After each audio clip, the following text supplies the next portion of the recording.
Die Paul Roos Gimnasium vier in 2016 sy 150ste bestaansjaar.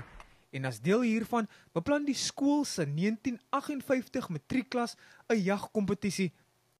Kaartjies beloop R100 en die wenners kry 'n luukse jagnaweek. Ingesluit by die prys is die skiet van onder meer 'n blesbok, eland, gemsbok, springbokke en rooibokke. Maar Beauty Without Cruelty spoeg vuur en sê hulle is veral gekant teen die idee dat diere vir genot gejag word. The prize of hunting, the school will know about, or the children in the area will know about. And what that teaches children is that it is okay to use and exploit animals at our behest, for our fun, for our amusement. And it teaches them that hunting is acceptable.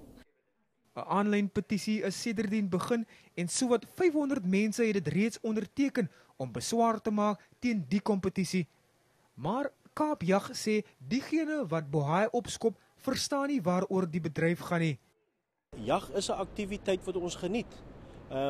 Dis vir my baie beter om self te jag as wat ek 'n dier moet koop wat in 'n slagpaal geslag is. Ek weet waar die dier vanaf kom, ek het hom self geskiet, ek het self die vleis bewerk, ek vat self die vleis huis toe.